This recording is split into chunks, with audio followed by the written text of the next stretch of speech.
chota, la migra, la misma porquería.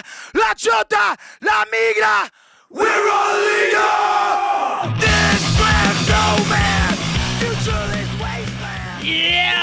Yo, what's going on, everybody, and welcome to the Part-Time Artist Podcast. The wait is over.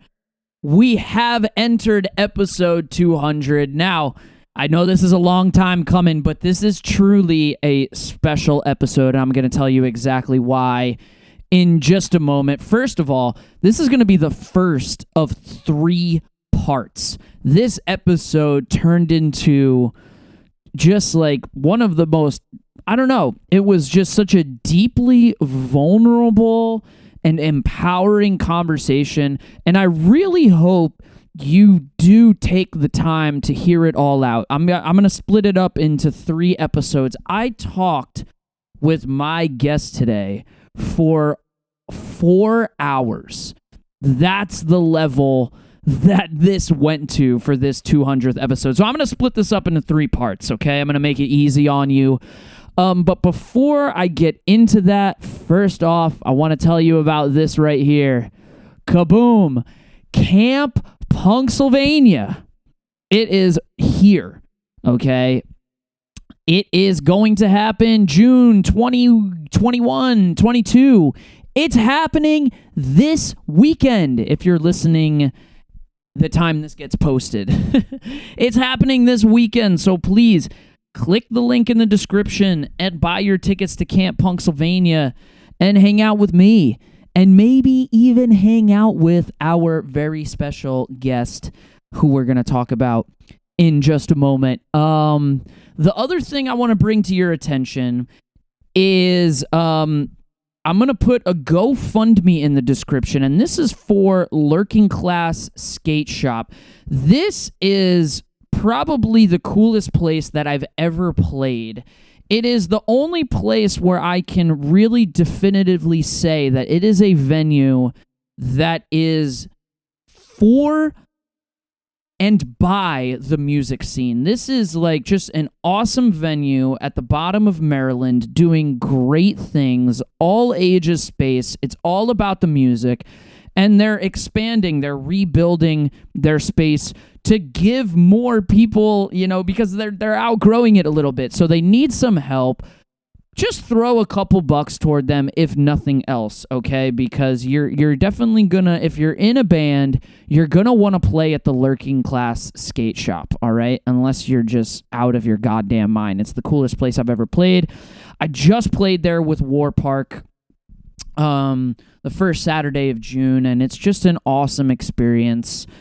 It's all about the music. It's all about the kids. It's very progressive. It's just an awesome community operating out of that space. So please consider throwing a couple bucks that way. And in terms of supporting me, I have just launched this new YouTube channel that is going to exclusively be the home of the podcast. If you could subscribe on YouTube, that would be really awesome. If you're listening or watching on Spotify, you can follow there, leave a cool review. That would help me out a lot. And now, why you should listen to this episode, okay? This is a very heavy episode for me, man, because, and this is what you can expect from this episode. I am going to have, on this episode, a dude by the name of Joey Steele, which is a very common name if you were in the Brooklyn or New York punk scene, pre-COVID, during the 2010s or whatever, even before that. He hosted the Dispatches from the Underground podcast. I had the pleasure of being on the podcast a couple times. He was a promoter. He's been in a bunch of punk bands. He's put together shows for the scene. He ran a stage at Punk Island, which is like the big DIY punk fest in New York City. It actually just happened again. He has since retired from doing his stage, but it is still going on. He has passed the torch to other people. It's just he's just been a dude where he's blazed trails for me. And I chose Joey for this episode, especially for the 200th episode, because I feel like it's really important. On my 100th episode, I had Aaron Comet Bus, who was a huge inspiration to me as a songwriter, and Joey has been a huge inspiration for me with everything else in terms of all the work outside of just being an artist and being a songwriter. Now, I don't want to say that I essentially saw Joey doing something and it made me want to do that. That's not really the right way to put it. It's more that I wanted to do something and Joey was already doing it. So he was essentially showing me that what I wanted to do was actually possible. As a teenager, as a dude growing up in my 20s, just getting into the punk scene in New York, Joey was somebody that really inspired me to take action in a bunch of different ways. I mean, first off, just starting a punk band, just knowing that, the first time I saw his band, it was opening up for the Misfits at Irving Plaza, this huge place. And to know that that his band, All Torn Up, was just a local punk band, I was just like, holy shit, a local punk band could open up for the Misfits? Like, that to me was mind-blowing. So to just be in a punk band, to get on stage and to speak your mind and to speak the way you think, to go to protests, to DIY tour, to start a podcast, to volunteer, basically to have a community impact. Like, these were all things that I wanted to do that I saw Joey do, which made it tangible for me, which gave me the courage to do it, especially with this podcast. Because I really liked the art form of podcasting. I liked talking to people, but I didn't have people to talk to. I didn't have guests for like the first years of the show. So it was just me talking to myself a lot of the time, and it became what it is now. So I have Joey to thank for all of that. He really, affirmed that it was possible for me to do the things that I want to do. So this is truly a special episode for me, and this is a real heavy episode because this is not like light reading podcast, okay? This is going to be heaven and hell, religion, politics to the utmost degree, being an activist, communism, community, just social media, the way we think, spirituality, being a nihilist, being an atheist. Like, there are so many things that we touch on in this episode that could just be episodes all on their own, which is why I had to split this up into 3 episodes, because it's just that fucking heavy, to be honest. So I really hope you pace yourself, you bear with me, you take this one day at a time and one episode at a time, and don't just think that because it's long it's not worth listening to. This is really worth listening to, especially if you're a white guy, because this is another thing that we touch on, is being white men and being white dudes in the punk scene, in the music community. Just getting active and stepping into your power. Like, this is all about empowerment. And to be honest with you, a lot of white guys are not really. We got to do better. So we touch on all of these things in this episode. So please stick around, send it to your fellow white guy. I don't know. But really, please give this a chance. And like I said, this is a trilogy, okay? Right now, we're going to step into A New Hope. This is A New Hope, and then we'll have Empire Strikes Back and Return of the Jedi. We got the full trilogy happening here. So, without further ado, here is episode 200, Part 1. All right, I have with me the most special guest of all time. I have Mr. Steele, a.k.a. Joey Steele, AKA How's it so going, many bro? other things. But dude, thank you so much for coming on the show. Oh, happy to be here, man. Yeah, I love what you're doing. I appreciate the positivity and fucking stoked to be on the show. Now, I'm giving everybody the resume beforehand and giving everybody the story and everything beforehand so I don't embarrass you, because I know how much you hate getting complimented and praised and getting put on a pedestal. But it's safe to say that you were somebody, for me, that blazed a lot of trails, as especially being a young person and getting into Brooklyn and not know and also being sober and being in that Brooklyn scene and navigating the punk culture and doing stuff like that. Like, you're somebody that, like, I kind of looked at and was like, okay, like, that's somebody that's like me, so it's safe for me to be in these kinds of spaces when I was a little unsure of what was going on. You know what I mean? Yeah, that's nice of you to say. Thank you so much. Now, first of all, I want to say, I don't think I've ever had anybody say they were like me, so I not sure that's good for us, Roger. I feel like that might be bad for us. I think No, it's anyone who good. knows me well would be like, you think you're like Joey? That's probably not good. In a good way. But Yeah. first of all, I want to say probably the first question that we should kick off with is: it safe to say that you're a fan of ska now? Oh, hell no. No. But you're on stage playing ska. How is it not there for you yet? Yeah, you know this. Music is a collaborative endeavor. I truly believe in the bond of your bandmates, and I love the folks in Cop Out, and am happy to do. I'm happy to do what my bandmates want to do. And we have a ska song in Cop Out called Kami Ska, and if you're gonna play ska, it should be like deeply anti-American. So I'm fine doing that. Like, it's a pretty easy fucking thing. Yeah, man, I like some ska bands. You know, obviously I love the Slackers. They're an amazing band. They're all incredible human beings. They're incredible. They're great ska bands. My partner at one point was like, "Yo, you're fucking friends with all these ska folks. So why do you hate the music so much?" I love ska musicians, but Right. the music, it's not like the. But you know what? One time, I think we played with the Interrupters, and you were at the show Yes. a long time ago. Yeah. Before the Interrupters are who they are now, and I still love the Interrupters. I think that music's great. I think that Amy's voice, is unfucking believable. So Sure. Yeah. you know, I guess I have eased up on my hard line against ska, but.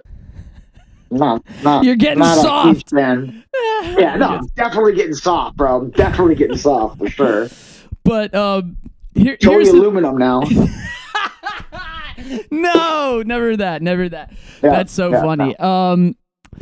That's gonna be your next band. No, thank you. So but you know, I've gotten into it and our story a little bit. Like, I've learned so much from you and what you've done with music, and also what you've done for the scene, what you've done outside of music. And I want to know, first off, what's the most recent thing that you've learned, or what are you, like, currently working on or trying to improve about yourself? Oh, yeah. I mean, that's again, thank you for the kind words about stuff I've done. I appreciate that. It's always also never enough. So it's hard to think about the things you've done without thinking about the things you didn't do, or didn't do well enough.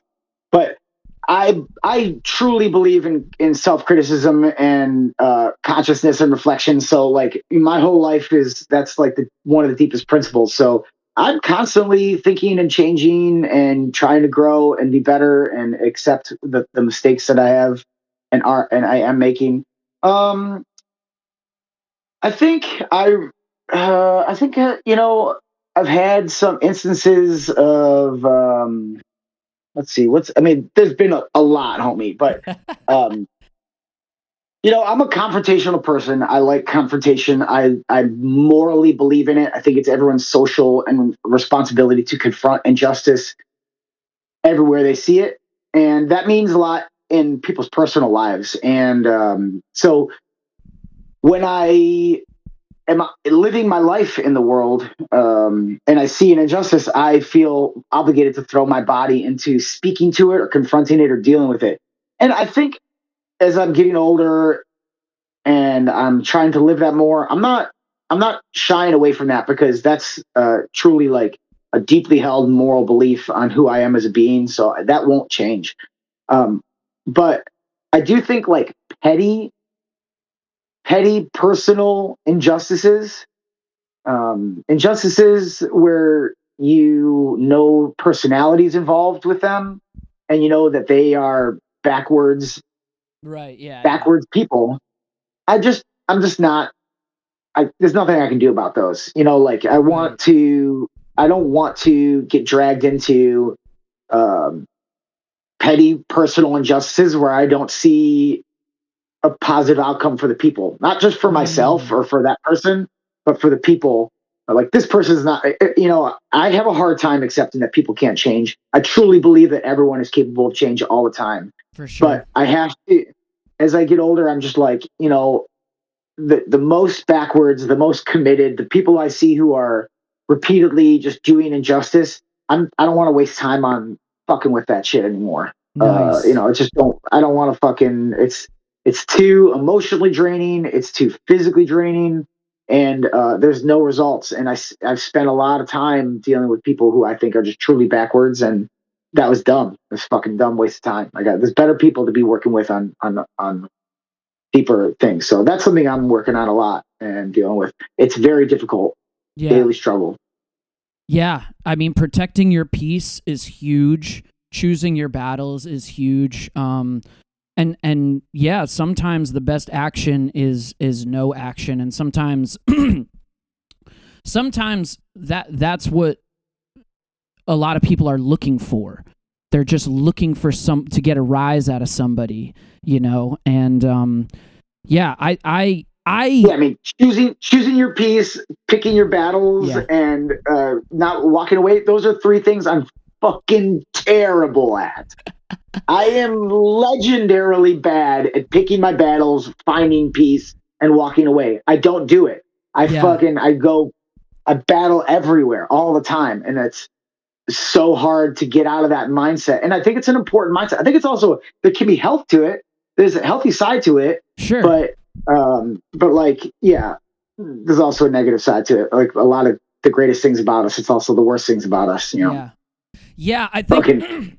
that's one of that's one of the things that I think we're a little bit different on, because I don't think I'm inherently a confrontational person, but at the same time, that's actually something that I want to grow into.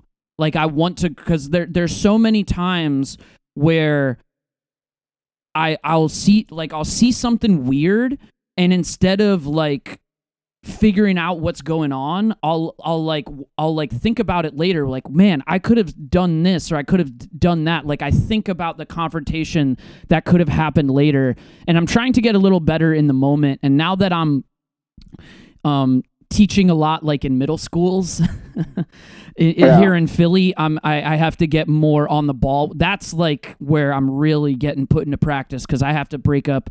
You know, it's one thing to break up a fight with kids, but when you get into middle school, it's like they'll really hurt each other if you don't do something. Yeah. You know, high school, it's like all right, we gotta call somebody. You know, we need the big guns, because I don't know, like I'm going to the gym, but I'm not all the, you know, I'm not Joey Steele sized yet. On that note, I would like to. I do think that this point of like growing into it, like I don't want people to think that I'm becoming. I still truly, truly believe in confrontation. I believe in that we live a morality every day in our actions. We live a morality every day in what we do and what we don't do. And walking away from things is most of the time, I just think morally abhorrent, and you live your, you know, you throw your body into everything. I just think that when it's truly backward, when you repeatedly have done that confrontation and that thing has not changed, that's the time to be like, all right, I'm not doing this the third time, the fourth time. So like mainly, I think a huge part of all of our lives would be better is if we saw an injustice, small, petty, personal, big, large, whatever. We just did what we could to intervene and confront it the best we can, as consciously as we can, as in an empowering way for all the people involved. Hopefully. Yeah, definitely. It's definitely a time, and I think everybody's realizing that now, where like you, at least I hope so. Like, how could you not be realizing that at a point like this, especially the protests that were going on recently? It's like, how can you sit at home at this point? You know, like we are watching everything crumble before our very eyes. But sidestepping away from that, I know about your past, but like let's talk about your present a little bit. Like, you know, Joey Steele has been in, I think, more bands than I have fingers and toes.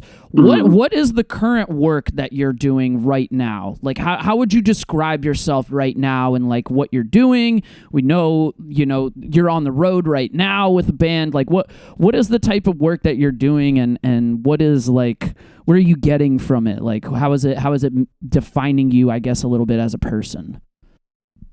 Oh yeah, thanks. So I'm still in a bunch of bands. I still play music, and we actively write a ton of music in All Torn Up, which is the band that we mostly know each other from. And Cop Out is very, very active. We just released an album, I think, last year, and we're constantly writing, and we're going on tour in July. And then I'm in another band called Bowhead, which is like with a bunch of the guys who I was in Skullcaster with, and we were I love those guys a ton, and we have been super, super active in writing. That's like more of a metal band. Super active in writing a lot of really weird stuff. It's a big departure for me musically and lyrically. So I take a lot of time to do that stuff. I'm really excited by it. So musically, I'm doing those things, and you know, I used to book a lot of shows. I don't do any of that anymore because really just a lot of my relationships in that world dried up through COVID. And so there's other people doing that. There's no need for me to book those shows. There's other people running Punk Island. They're doing a great job without me. There's other people like Leg Drop Productions who are out there doing phenomenal work. I think, you know, Rachel Francis and Nate are fucking phenomenal promoters and music scene. So like, I don't need to be doing that. And I'm proud that they're doing a great job with it. Like in life, I'm working a lot. My brilliant, beautiful partner, Christine, we're trying to just make our relationship stronger and better. So we spend a lot of time on that, and, you know, doing music for 20 years in New York has taken a toll on some of our fucking relationships. So, you know, I spend a lot of consciousness and energy making sure that we're doing as good as we can on that front. And I also tour manage. So right now I'm on the road. I'm in Portland at this moment with the Bridge City Sinners, who are good friends. You know them, Bridge City Sinners? I'm excited to see them at Punk Island coming up. Yeah, that's not going to happen probably, but maybe. No, it better. It better. Yeah, maybe. Yeah, so I'm doing a lot of work with the Sinners, and I'm on the road a lot, so it takes away from my ability to like make a lot of music because I'm just not home all the time. I'm on the road like half the year with these guys, so that is challenging. Yeah, I mean, and then I do a lot of justice work still. I still involved in a lot of justice organizations. Obviously, there's a lot of things going on in the world, and so I'm still, you know, that's where my heart is. That's where my passion is. And so I do a lot of things on those fronts, but again, like a lot of other people are organizing good things on those fronts. So I'm just kind of in a supportive role and trying to figure out the way forward. I have some other things that I'm cooking up. I'm doing a lot more writing. I'm doing a lot more books and stories, and I don't know, and art. I'm not really even like making it available. I'm just doing it. I'm just kind of done with caring what a lot of people think about the shit I'm doing. So it's for myself, a lot of it, and for people around me. But you know, that's been really nice. It's been really enjoyable making art and writing for myself to like process things and go through things and think things through. And then, you know, maybe one day I'll put it out in the world. Yeah, it's just at least it keeps the wheel spinning, right? Like at least it keeps you in that place. Yeah, and I think it's like you come. I really have a problem with like a lot of where I see music going. Yeah. Um, Ugh. and I don't love the performative. It's ironic because I'm a performer, I'm a musician, Yeah. but like I think that the punk scene, what always attracted me to the punk scene, or one of the things I loved is that it's genuine. Like we should be we're genuine people. We treat each other with honesty and respect. And when it goes away, then we genuinely treat each other a different way. And it's like there's not all the bands I've toured with, all the music I've made. It's all just been like going on stage and just wringing your fucking heart out. Like it's not like we're not going on stage and coming up with a performance in mind. It's like you go on stage and you just give everything you fucking can. Yeah. And I hate all the fucking social media shit. I hate the fakeness. I hate the fake bullshit lives that we are like popping up. It's so despicable to me, and I don't want to have anything to do with it. So, I really just like, if that's the direction we're going the wrong way. There's so many good things going the right way, but if that's at the core of this shit, like get off of your fake bullshit. Fuck all these fake bullshit. Your social media branding identity is stupid. You're a person. Be a supremely flawed, fucked up, problematic person who's willing to change. And just do it. Just fucking do it. God, just hate all the fucking bullshit. I That's why I'm just doing it for myself. I'm like, no one's gonna care about my music. No one's gonna care about my writing. That's fine. I don't care. I'm over trying to make that happen. Yeah, this is something that I hope I don't open a can of worms with this, but it seems like social media has done some good things in that I guess the right kinds of things are getting shared more frequently. But there's also this flip side of people that are being made aware, and this kind of goes back to what we're talking about with confrontation, but there's also people that are being made aware and they want it to be known that they're like down with the cause or whatever. But then when it comes to taking action, they're kind of nowhere to be found. And it seems like there's a lot of people that are putting Free Palestine in their like Instagram bios, but then I never see them post about being at a protest. I never see them post about, sharing certain things that are going on. And like, I think that's the point of social media, is to like take things like that and really put it in your circle, right? Like it's in the circle of you and your family, like the people that are in your immediate community. And it's also like the people, like your followers and the people that you follow with social media. Like the point is that this shit should be everywhere. People should not be able to we see what the response is to Pride Month. There are still so many people in this country that can't fucking stand it. And I think the point is to keep pissing them off, to keep letting them know, like, you if you can't beat us, you got to join us. So I say all that to say, like, where is your head at? Like, what should we, for these people that are saying that they're on board, but then like kind of not really showing any action, like what should we be doing with these kinds of people, especially white people like you and me? It's like when you look at the statistics of these elections, white people are the issue. Like we're the fucking issue here. We're being far too passive. And I think that's why, another reason why I said, like, I'm really trying to step into growing into being more confrontational. So as a confrontation expert here on this panel I am today, a confrontation expert. What do you think we should do here? I know very few things, but I know one thing very well. I know how to fucking deal with confrontation very, very well, positively and negatively.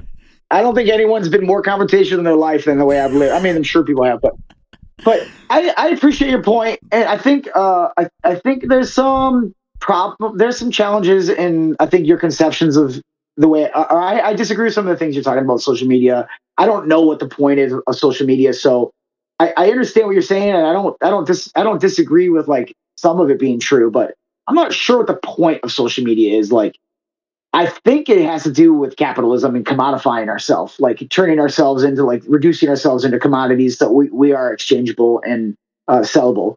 And so I think there's a lot of reductionism, reducing ourselves to these stupid things. And it's just not true. People are complicated. People are filled with contradictions. They're filled with them. I am, you are, we all are. So I think like a big part of it is just like accepting that capitalism and anything that it touches and creates, and especially in America, is going to echo the worst of us almost all the time, right? So like it's great that people are becoming more politicized and talking and discussing more righteous things. I fucking love it. I mean, I think it's wonderful. You know, All Torn Up started making political music. No one would play with us because we were political. Right. The New York punk scene was like, you're too political. Like we don't want to deal with this. You know, and it was ostracization. And so I'm really proud that people are turning that. And I think it's confusing and complicated and wonderful and terrible. And it's all these things. So partly, I think it's just like accepting that whatever we do in America and whatever we do under capitalism will kind of always be turned into its opposite. It'll always, all of the good we do, as long as America continues, as long as capitalism continues, it's all going to be turned into something terrible. So like when people are sort of like commodifying their virtue and posting it online, I think it's like, first of all, good. I'm glad they're putting their ideas out. I'm glad people are sharing their thoughts. I'm glad that they're thinking about how their thoughts are different from how they were. And I'm glad they're sharing them. I think all those things are great. But if they don't take the next step and figure out what their fucking problem was that stopped them from thinking that way in the first place, it's kind of fucking useless. Like, why weren't y'all down with Palestine 2 years ago? Or 3 years ago, or 5 years ago? There's a reason for it. There's a reason you weren't, not you, but anyone, Right. So if the Black Lives Matter protest and that started around Ferguson, all these people came out, and I had all these wonderful people who came to me because I've been doing anti-cop stuff for 20 years, and they're like, what do we do now? And I'm like, all right, well, I'm glad you're here. Thanks for coming, getting down. I'm glad you're starting to see how these things need to change and the nature of the police in this country. But here's the first step. Realize what you didn't fucking get a year ago. What is it about who you were that prevented you from getting it? And then work on that. Like, read the fucking books. Talk openly to your community about in a vulnerable way, about the mistakes you've been making, a public self-criticism, not a shaming self-criticism, but one that opens your vulnerability up to your people around you and lets you truly see the mistakes you've made and what you're changing. Because the rest of it's all kind of bullshit. Like even, people wearing something or posting something or going to the protest, it's all good. I'm glad they're doing it. But without the taking it to your bones and truly figuring out what the problem was that kept you from getting down with that, it's just superficial shit, and the superficial shit is so easily turned into its opposite in capitalism. So it could just be twisted by fascists, into fucked up shit, or by capitalists into fucked up shit. And it will. It fucking will. If people don't take this shit to their bones, I promise you that all of our righteous virtues that I think are good, they will figure out a way to twist them into their opposites, into their interests, into something nationalist and American and all these other things. So I think the thing is to be empathetic and to be appreciative of what people are doing and to meet people where they are at and applaud them and also confront them and be like, hey, I'm really happy you're here. Let me hug you.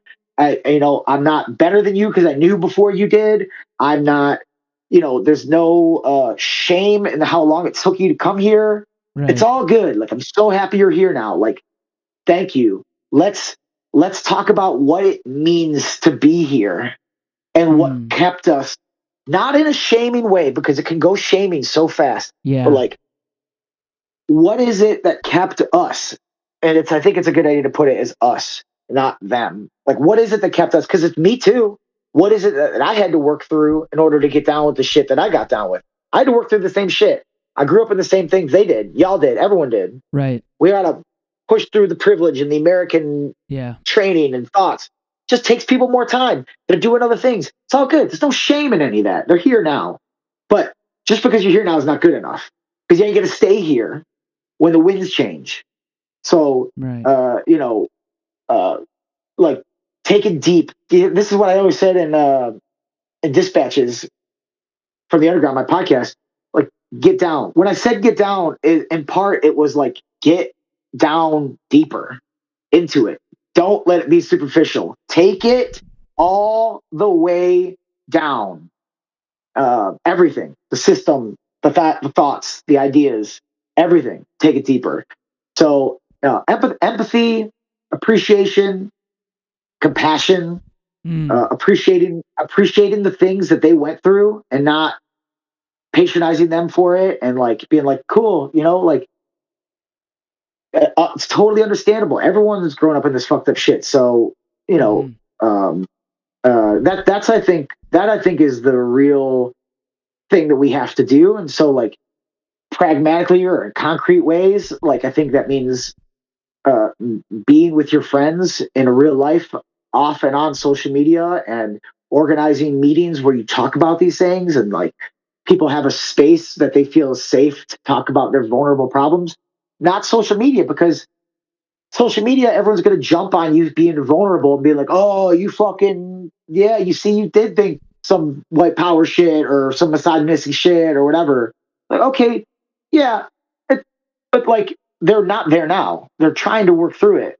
So, like, get off social media, talk to people in real life, and figure out what it truly means to be these things, and then how to help other people get there in thoughts and then actions. The actions will flow from the thoughts. The actions will come. The protests are great, but it's the daily shit. It's the everyday interactions that you have, that other people have, that your politics emerge through your actions and how you treat people and what you do with them, and how you confront things daily, and not just like, oh, I'm going to live my politics at the election booth or at the protest. Fine. But the politics are every day.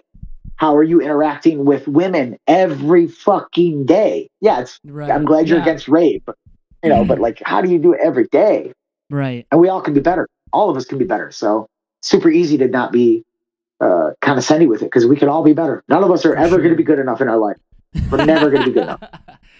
Yeah, that's why Turnstile makes their album. I don't want to go down Turnstile, bro. No, let's not do that. But I do think, though, as much as I hate to be devil's advocate for social media, because I don't like it, I think much of what you're saying, and also just like, the core problem is we cannot, I think, just accept the information that is being pushed onto us, whether it's coming from the news, whether it's coming from public schools, whether it's coming from whatever, like our family members. Like, I think especially as Americans, we have to seek knowledge out. And I think that was a big, when we talk about like what was going on in Palestine before October 7th, before COVID, since the fucking inception of Israel, when we like that is history. And that is history that isn't common knowledge for a lot of people, because it's not information that's being presented in a tangible way for a lot of us. So we have to kind of seek it out.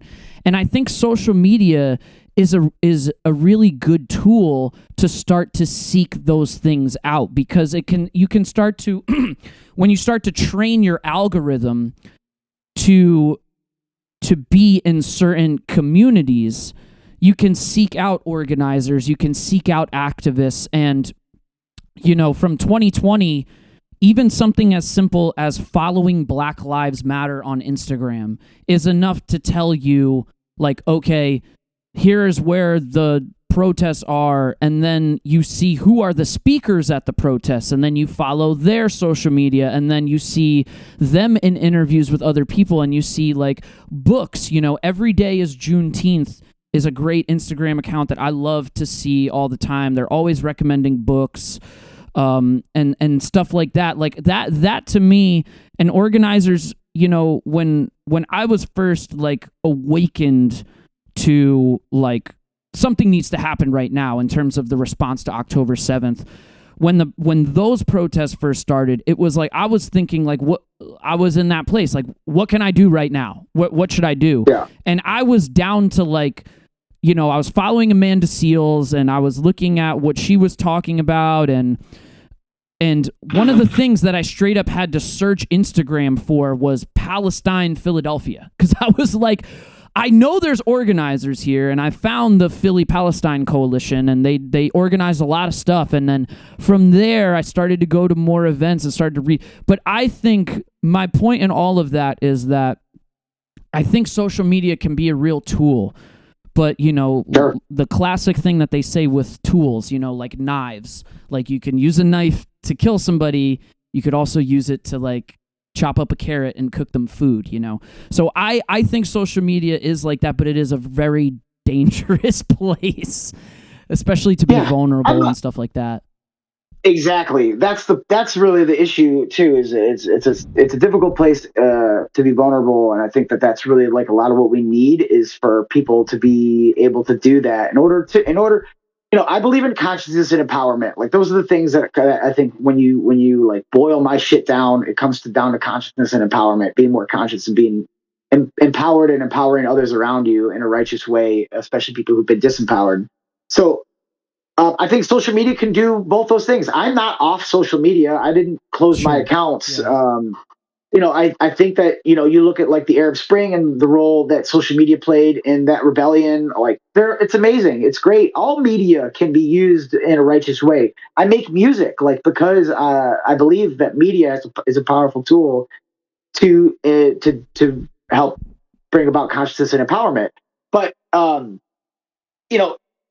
also, cop out is shadow banned on social media stuff, but we can't. You search cop out songs on music to post on Instagram account, you're never going to find it, because early on we get shadow banned, and I'm glad there's other political bands out there making more political music, but ultimately these tools are in the hands of capitalists, and your algorithms are controlled by capitalists, and when there are real problems, as in Arab Spring, as in other places, they will close that shit down. So we have to realize that, yes, to a point that's true. And you were talking about getting deeper with all these things, going down the rabbit hole, following these things down, understanding more, asking questions. It's all these tools are just tools. What is deeper than the tools are philosophies and methods that we need to take up. Outlooks, perspectives, and methods. Like, methods is really a thing that, we in Cop Out talk a lot about when we do organizing at shows, because those tools are actually fascist proof, capitalist proof. The methods that we employ in our heads and in our actions, these are the things that they can't turn against us. Yeah. They are the things that are going to help us get down. And you're talking about having a method of, like, seeing these things on social media and going to the root of them, finding out more information about them. Finding out information is never going to be bad. Like, the only people who are telling you to learn less things are bad people. So learning more shit, understanding more things being aware, that's always good. But seeing that we can't ever let ourselves as conscious people think that the tools that capitalists have formulated and offered us will ever bring us justice. So elections, social media, all these tools that they tell us to employ in order to seek justice, they will never bring us justice. They are things we can use in our way to do the things we want to do. That's fine. If we have a method that we can deal with them, that's fine. But seeing very starkly every moment that we're using them, the inherent contradictions in them and the limitations in them and the oppressive nature of them in some ways is so important. So use them. Great. Do it. Awesome. Social media, go follow Cop Out, like all that shit. But like, what you're also talking about is a method of critical thought. That is much more important. You can go read Mein Kampf, watch a fucked up movie, go watch Jersey Shore. All those things will serve nothing but making you more radical if you come at it with a conscious, empowering mentality to critically look at what you're observing. Book is going to turn you fucked up if you're trying and thinking about how to empower the people around you. But if you go on media and you just want to talk about how virtuous you are and how you're going to a protest, actually, even though that's good content, it could actually serve to disempower all these other people who might be interested in this stuff. So thinking about the implications of all the things we're doing and the unlikely outcomes of them, and then how to encourage those who aren't conscious, those who are resistant to the consciousness, those who have been disempowered, how can we help them get down with us more? Because we're growing, people are becoming more conscious and empowered, but there's other people being pushed away. Like the Trump stuff is a very, very interesting situation, I think, for leftists to really think like, is every person who loves Trump totally beyond the pale of us talking to? I do not think so. I don't think we should. No, I don't think so either.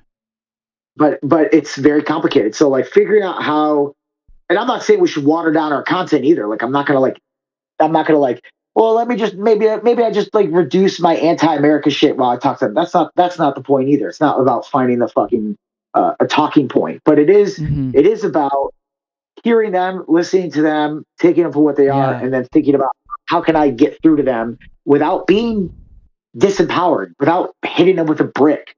They're like, know.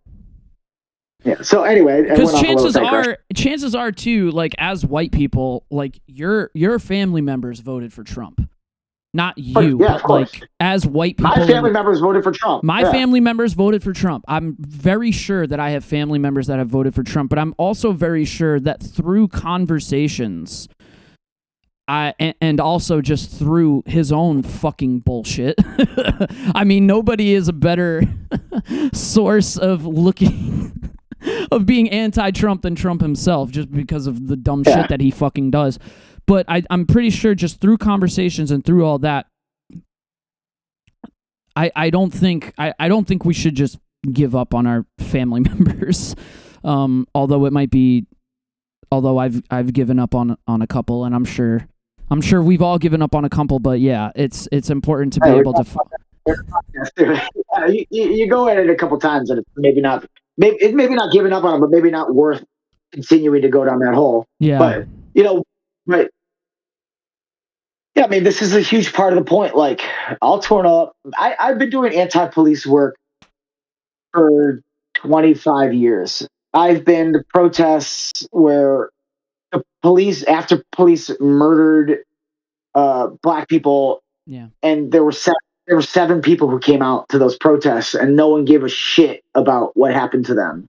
And all these people are now against the police. And I'm not going to them and being like, "Whoa, you dumb pieces of shit! You weren't down. Like, why didn't you come out to the protest board?" None of that serves anybody anything. Right. So like the same thing with Trump people. Like, okay, that's where they are now. Like that's just the state that they're in now. So like, what good do we get out of distancing ourselves from them in some moral righteous indignation?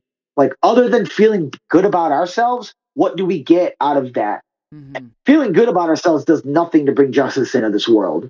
So drop all the feeling good about yourself bullshit and just think, what is it that is preventing folks from really being down with anti-cop stuff? It wasn't because they're fucked up pieces of shit. It was because they were buying a narrative that was being sold to them. Yeah. What is it that? Yeah. it's programming, it's privilege, it's entitlement, it's misdirection, it's all these different things. What is it that's preventing people who are into other fucked up ideas, Trump, whatever misogynies going on in the day that we live? Like, what is it that's keeping them with that? And like, how can I be with this person who disagrees with me and work with them to be more conscious and also be more conscious myself and empower them to step out of that? Not to berate them into their dumb, ignorant hole, right? But like, how can I empower them and give them the space to step out of that hole and get down with me? It's a complicated process. It's filled with humility and vulnerability and pain, and a lot of it is listening. And it's just listening and compassion for sure. So much more complicated than mediation. And belligerence and confrontation and nonstop and not giving up and keep going at it and like it's all these things. It's almost like it's very similar. I think it's very similar to like an intervention, honestly, because I think at this point too, with pro-Trump shit, I think it's at a point where I think so many people are afraid of being wrong, especially white people. I think white people are afraid of being wrong, and they're afraid to admit that they are the problem. And I think it takes so much balls for certain white people to be able to get themselves over that hump, to be like, fuck, you know what? I really fucked up and shit. Like, what am I like? And to have a space for them to do that, especially when they look around and maybe the people around them are so in deep with that philosophy and shit. It's probably hard for people at this point. Like, it feels like they're so in, you know what I mean? They're so in over their heads that we have to be like, it's going to take a lot for us to be compassionate to that. But better late than never. It has to be, right? We have to have that approach. But it's even more fucked up because like on one side, we obviously don't want to water down our shit either. I'm not arguing for, or I don't think it serves any of us to like try to build more bridges with people's thoughts. Like, you put out the thoughts the way they need to be put out and let people deal with them how they're going to deal with them. Like, curtailing your message because you think it's more palatable or easier for people to digest is not the way. Listening to them more and speaking to the contradictions that they're stuck on, that is a way, but not by watering down and not playing your message. My mother used to say this I think about it all the time. Like, if you want to play the saxophone, don't play the clarinet. Like, don't start playing the clarinet. Like, just play the fucking saxophone. Like, don't be messing. I mean, I love the clarinet too. I'm just saying, like, if you're trying to play the saxophone, don't be playing the clarinet. But I think there is another thing that we're getting to here, which is like, this is difficult. This has a lot of complications and complexities to it. But what I think ultimately we also need is even more difficult and painful, which is giving up that privilege, giving up that entitlement, giving up that too, part of your life that like requires you to live a moral, conscious life for the people of the world. That requires Americans to actually give up comfort. And I live a very uncomfortable. I mean, I'm still very comfortable. I have a lot of privilege that I live off of that makes it possible for me to be comfortable. I remember going to jail for decades and being the only white person in jail and being like, hey, you can do this. You're a white person. You can protest the police and not get shot. I'm like, I get that and I appreciate that on some level, not deep enough, but ultimately what we have to do as Americans and all these other litany of identities that have been empowered is to realize that we're not going to have the same power. We're not going to have the same privilege as men. It's actually huge. I think that men, we derive more power from our gender dynamic than we do anything else, except maybe our national identity. So like, that is an uncomfortable, painful situation. It involves a constant acceptance that you're wrong in a lot of situations, and doing it while not being disempowered yourself is extremely fucking difficult, right? So like, you need to retain power so that you're boldly going out and acting on those ideas, but at the same time you're constantly wrong and checking and getting down with deeper thoughts that you didn't have before. So like the fact that we have to give up our comfort and privilege and entitlements in order to truly live a righteous life. This I guess this podcast isn't probably a 24-hour experience, but like, that is, I think, a question all of us could be dealing with our entire lives and barely touch. And I live with it. And it is, part of it is realizing me choosing to do this moral thing. People are doing it right now by putting their lives on the line to save their community members who are getting taken away by ICE. Right. This is exactly what I'm talking about. They're putting their bodies and their freedom and their privilege and their entitlement in the way in order to help justice prevail.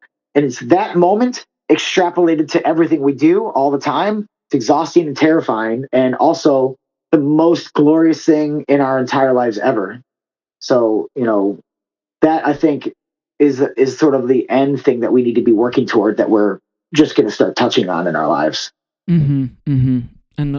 And the work is all out there, and there's always more work to be done.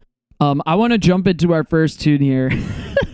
It took us enough time to get to it, but this is our first tune, and it's so timely. It's so on brand for what's going on right now. This is, dare I say, one of the most quintessential, I would say, all torn up songs. This song is called No Man's Land. Check it out. La chota, la migra, la misma porquería. La chota, la migra, we're all legal. This land, no man, future is wasteland. These stars, stolen, no allegiance. Those cars faithful, will reputation burn. Falsehoods, they make injustice. La chota, la migra, la misma porquería. La chota, la migra, we're all illegal. And all of things paid, yes, so antiquated. We've got legit, no world thinking. Things can't keep us alive. Right as to keep it in bed. Finally, remain just human. La chota, la migra, la misma porquería. La chota, la migra, we're all illegal.